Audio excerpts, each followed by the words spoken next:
దేవుని ఘనమైన నామమునకు స్తోత్రములు. ఈ వాగ్దానం వింటున్న మీకందరికీ మన ప్రభువును ప్రియ రక్షకుడైన యేసుక్రీస్తు నామములో శుభములు, మా హృదయపూర్వకమైన వందనములు తెలియచేస్తున్నాం. ఈరోజు దేవుని వాగ్దానం యెహోషువ గ్రంథం 1వ అధ్యాయము 3వ వచనం. మీరు అడుగుపెట్టు ప్రతి స్థలమును మీకిచ్చుచున్నాను. ఈ వాగ్దానం మనందరి వెనుకడిలో మంచి దేవుడు నెరవేర్చునుగాక. ఆమేన్. ఈ వాగ్దానం మనం పరిశీలిస్తే దేవుడైన యెహోవా తన భక్తుడైన యెహోషువకు చెప్తున్న మాట.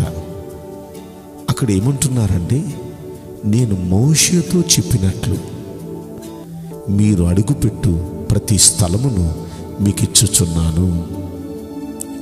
దేవుడు తాను చెప్పిన మాట ప్రకారం చేసే దేవుడు అనే సంగతి ఇక్కడ మనకు అర్థమవుతుంది.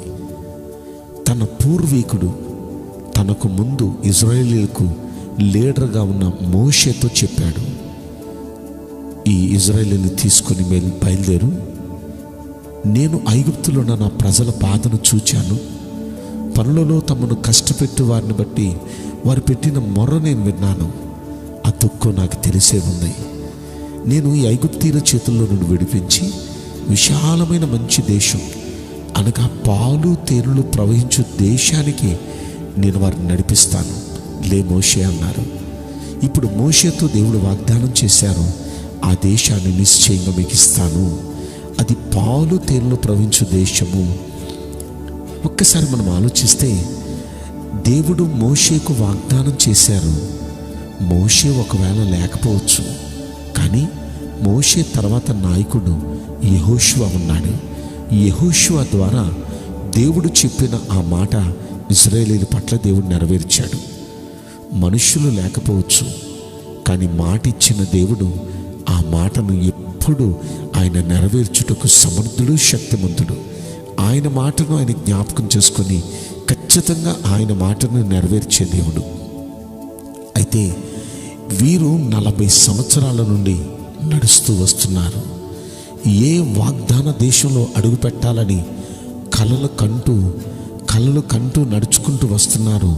వారు కలలు కన్న భూమిని వారు సొంతం చేసుకున్నారు. ఇప్పుడు దేవుడు అంటున్నాడు, మీరు ఎన్నేళ్ళు ఏదైతే మీ జీవితంలో కన్నులారా చూడాలని, ఏదైతే మీరు అనుభవించాలని అనుకుంటూ వచ్చారో ఆ భూమిలో ఇప్పుడు మీరు అడుగు పెట్టండి. అడుగు పెట్టిన ప్రతిదీ మీ సొంతమవుతుంది. ఈ వాగ్దానం వింటున్న ప్రియ దేవుని బిడ్డలారా, ఇన్నేళ్ళు ఏది మీ జీవితంలో జరగాలని, ఏది మీ జీవితంలో కలగాలని మీరు ప్రార్థన చేస్తూ వచ్చారో, ఎదురు చూపులు చూస్తూ వచ్చారో, అది మీ జీవితంలో మీరు పొందుకునే ఆ రోజు దగ్గరికి వచ్చింది. మీరు అడుగుపెట్టే ప్రతిదీ మీదైద్ది అనే మాట అర్థం ఏంటంటే, మీరు ఏదైతే ప్రార్థిస్తున్నారో ఆ ప్రతి ప్రార్థనకు మీరు జవాబులు పొందబోతున్నారు. మీరు అడుగుపెట్టు ప్రతి చోట, అంటే మీరు ప్రార్థించిన ప్రతిదీ ఆ స్థలాన్ని మీకు ఇస్తాను, అంటే ఆ ప్రార్థనకు తగిన జవాబు ఖచ్చితంగా మీకు నేను ఇస్తాను, మీకు అనుగ్రహిస్తాను. ఆ వాగ్దానాలు మీరు పొందుతారు. కనుక ఇన్నేళ్ళు జరగలేదని నిరాశపడద్దు. జరిగించడానికి ప్రభు సిద్ధంగా ఉన్నాడు.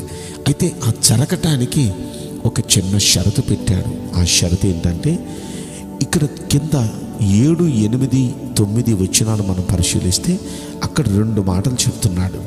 అదేంటంటే, ఈ దేవుడైన యెహోవా ఆజ్ఞాపించిన ధర్మశాస్త్ర గ్రంథమును దివారాత్రులు చదవటానికి తీర్మానం చేసుకో అన్నాడు. అంటే ప్రతిరోజు ఉదయం, ప్రతిరోజు రాత్రి ఈ ధర్మశాస్త్ర గ్రంథాన్ని చదవటానికి తీర్మానం చేసుకోమన్నాడు. రెండో మాట, అందులో రాయబడిన వాటన్నిటి ప్రకారం కుడికి కానీ ఎడమకు కానీ తొలగిపోకుండా చక్కగా ఆ ధర్మశాస్త్ర గ్రంథంలో రాయబడిన ప్రకారం చేస్తే ఏ పని పూనుకున్నా, ఎక్కడికి వెళ్ళినా నేను నీకు తోడుగా వస్తా, చక్కగా నువ్వు ప్రవర్తిస్తావు. కాబట్టి నువ్వు వెళ్ళు ప్రతి స్థలములో అది నీదైతే అది నీకు ఇస్తాను నేను స్వాస్యంగా అన్నాడు. కనుక ఈ మాటలు వింటున్న ప్రియ దేవుని బిడ్డలారా, మనం కూడా దేవుని ధర్మశాస్త్ర గ్రంథాన్ని ప్రతిరోజు పగలు ప్రతిరోజు రాత్రి చదువుతూ అందులో రాయబడిన సంగతుల ప్రకారం కుడికి కానీ ఎడమకు కానీ తొలగిపోకుండా ఆ ప్రకారమే మనం నడుచుకోగలిగితే మన పట్ల దేవుడు చెప్పినట్లుగా ఆయన శుభ వాగ్దానాన్ని మన పట్ల నెరవేర్చి, రెండవదిగా మనం ఏదైతే కలగాలి జరగాలని ఆశించి అడుగులు వేస్తున్నామో ఆ అడుగులు వేసిన ప్రతి అడుగులో ఆయన ఆమెనంటూ వాటిని నెరవేరుస్తారు. ఈ వాగ్దానం వింటున్న మనందరి వెనుకడిలో మంచి దేవుడు నెరవేర్చునుగాక. ఆమేన్. నేను మీకోసం ప్రార్థన చేయబోతున్నాను. పరిశుద్ధుడా, ప్రేమగల యేసురాజా, మీ పరిశుద్ధ బంగారు పవిత్రమైన నామమునకు నిండు మనసుతో కోట్ల కొలదిగా స్తుతులు స్తోత్రములు వందనాలు చెల్లిస్తున్నాం.